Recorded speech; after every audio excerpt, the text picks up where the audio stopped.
ጰራቅሊጦስ ማለት ቃሉ የግሪክ ነው ወደ አማርኛ ስንተረጉመው ወይም ወደኛ የቤተክርስቲያን ቋንቋ ወደ ግዙ ስናመጣው መጽንዒ መንጽሂ ናዛዚ ከሳቲ መስተፍስሂ መስተስሪ ጥንታዊ ህይወት አካላዊ ህይወት ባህሪያዊ ህይወት ማለት ነው ወደ ግዝ ሲተረጎም መጽንዒ ማለት ወደ አማርኛ ስናመጣው የሚያጸና ማለት ነው በአማርኛ መጽንዒ የሚያጸና ጰራቅሊጦስ ማለት መጽንዒ የሚያጸና ሌሎችን የሚያጸና በጾም በጸሎት በትሩፋት በመልካም ስራ በተጋድሎ በሰማዕትነት እኒህን ለመፈጸም የተሰማሩ ምእመናንን የሚያጸና ማለት ሰማዕታትን አጨክኖ ወደ ደም ጻድቃንን አጨክኖ ወደ ገዳም የሚሰድ መከራውን ሳይሰቀቁ እንዲያልፉ የሚያጸናቸው የሚያበረታቸው ማለት ሁለተኛው መንጽሂ ማለት የሚያነጻ ከኃጢአት ከበደል ከርኩሰት የሚያነጻ ማለት ነው ጰራቅሊጦስ ማለት ናዛዚ የሚያረጋጋ ማለት ነው አረጋጊ ያዘኑትን የተከዙትን የተጨነቁትን በብዙ አይነት ውጥረት ውስጥ የሚኖሩትን የሚያረጋጋ ማለት ነው ጰራቅሊጦስ ማለት ሌላኛው መስተፍስሂ የሚያስደስት ማለት ነው አስደሳች ያዘኑትን በደስታ የሚሞላ ማለት ነው ሌላኛው መስተስሪ ማለት ኃጢአትን ሁሉ የሚያስወግድ የሚያስተስሪ ማለት ነው ኃጢአትን ከሰዎች ላይ የሚያስወግድ ማለት ነው ጰራቅሊጦስ ማለት ጥንታዊ ህይወት ነው ጥንታዊ ዘመን የማይቆጠርለት ይህን ጊዜ ተገኘ ይህን ጊዜ ነበረ የማንለው ዘመን የማይቆጠርለት ጥንታዊ ህይወት ማለት ነው ጰራቅሊጦስ ማለት ይሄ ጥንታዊ ህይወት ደግሞ አካላዊ ነው አካል ያለው የራሱ አካል ረቂቅ አካል በሰማይና በምድር የሞላ በአየርና በመቅ በጥልቁ ሁሉ የሞላ አካል ያለው አካላዊ ህይወት ነው ሌላኛው አክባሪ ህይወት ማለት ነው ጰራቅሊጦስ ማለት ሌሎችን የሚያከብር የተዋረዱትን ከፍ የሚያደርግ በጉስቁልና ያሉትን በንጽህና በቅድስና ከፍ የሚያደርግ የሚያከብር ማለት ነው በዓለ ጰራቅሊጦስ ስንል በተያያዥ ያጽናኝ የመንፈስ ቅዱስ በዓል ኃጢአትን የሚያስተሰርይ የመንፈስ ቅዱስ በዓል የሚያስደስት የመንፈስ ቅዱስ በዓል የሚያረጋጋ የመንፈስ ቅዱስ በዓል ጥንታዊ ህይወት ያለው የመንፈስ ቅዱስ በዓል አካላዊ የሆነ የመንፈስ ቅዱስ በዓል ባህሪያዊ የሆነ የመንፈስ ቅዱስ በዓል ማለት ነው በዓለ መንፈስ ቅዱስ ማለት ነው በሌላ አነጋገር በዓለ ጰራቅሊጦስ ማለት በዓለ መንፈስ ቅዱስ በዓለ ጰራቅሊጦስ እንደሚታወቀው መነሻው ቀደም ሲል በዓለ ሰዊት ይባል የነበረው የአይሁድ በዓል ነው እሱን የተካ በዓል ነው በዓለ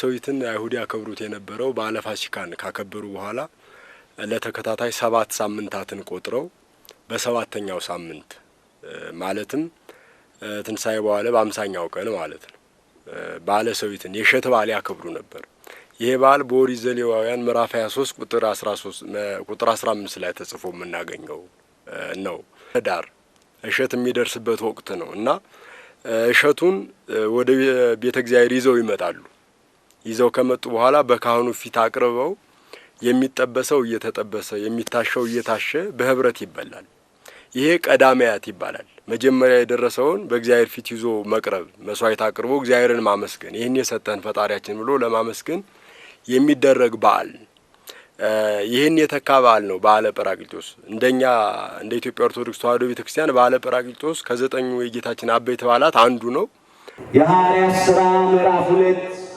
ቁጥር 4 በሁሉም ላይ መንፈስ ቅዱስ ሞላባቸው የሐዋርያት ሥራ ምዕራፍ 2 ቁጥር 4 ርዕሳችን ትንሣኤውን ባከበርን በ50ኛው ቀን በዛሬው ቀን ማለት ነው መንፈስ ቅዱስ ለ120 ቤተሰብ በጸጋ የወረደበትን በዓለ ጰራቅሊጦስን እናከብራለን በሁሉም ላይ መንፈስ ቅዱስ ሞላባቸው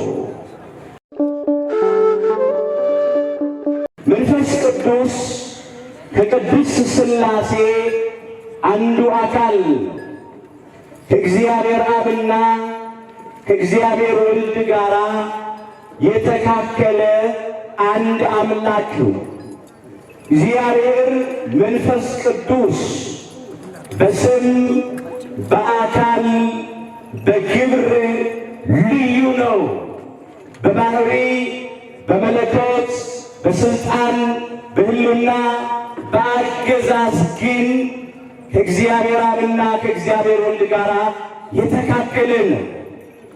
አምሳዬ ዓለማት፣ ገባሬ ዓለማት፣ ፈጣሪ ዓለማት ነው። መንፈስ ቅዱስ ከእግዚአብሔር አብ የሰረጸ ነው። መንፈስ ቅዱስ በመጀመሪያ አስቀድሞ የተነገረው ትንቢት እንዲፈጸም ከሰማየ ሰማያት እግዚአብሔር መንፈስ ቅዱስ በጸጋ ወረደ። በነቢዩ በኢዩኤል ላይ አድሮ አምላካችን እግዚአብሔር እንዲህ ብሎ ተናግሮ ነበረ። ስለዚህ እንዲህ ይሆናል። ትንቢተ ኢዩኤል ምዕራፍ 2 ቁጥር 28 ጀምሮ የተመዘገበውን መመልከት ይቻላል። ስለዚህ እንደዚህ ይሆናል፣ መንፈሴን በሥጋ ለባሽ ሁሉ ላይ አፈሳለሁ ነው ያለ። ወንዶችና ሴቶች ልጆቻችሁም ትንቢት ይናገራሉ፣ ሽማግሌዎቻችሁም ሕልምን ያልማሉ፣ ጎበዞቻችሁም ራእይን ያያሉ እያለ አስቀድሞ ተናግሮ ነበር። እግዚአብሔር ሊያደርግ አይናገርም፣ ከተናገረ ያደርጋል። ቃሉ ምድር ላይ አይወድቅም፣ ሐሰት ለባህሪው አይስማማው። በቃሉ የታመነ አምላክ ስለሆነ ይህ የትንቢት ቃል እንዲፈጸም እግዚአብሔር መንፈስ ቅዱስ በጸጋ ከሰማይ ወረደ። ሌላው ራሱ አምላካችን ጌታችን መድኃኒታችን ኢየሱስ ክርስቶስ ከማረጉ አስቀድሞ ለደቀ መዛሙርቱ እንዲህ ብሎ ተናግሯቸው ነበረ። እነሆ አባት የሰጠውን ተስፋ እልክላችኋለሁ ብሎ ነበር። የሉቃስ ወንጌል ምዕራፍ 24 ቁጥር 49 ላይ የተመዘገበ ኃይለ ቃል ነው። አባቴ የሰጠውን ተስፋ እልክላችኋለሁ አለ። ተስፋ መንፈስ ቅዱስን ነው። ጸጋ መንፈስ ቅዱስን ነው። እልክላችኋለሁ አለ።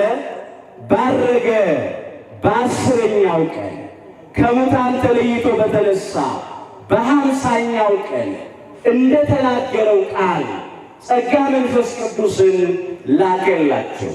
አሁን መንፈስ ቅዱስ ወረደ ስንል በአካል አይደለም።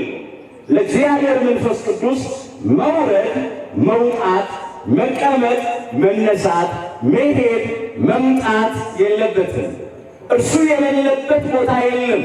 የማይኖርበትን ቦታ አይኖርም። እሱ ቦታ ይወስናል እንጂ እርሱን ቦታ አይወስነው። እንደዚህ ተብሎ እንደተጻፈ አባታችን ክቡር ዳዊት ሲዘምር በመዝሙር 138 ቁጥር 7 ጀምሮ እንዲህ ያለ ከመንፈስ ወዴት ይሄዳለሁ?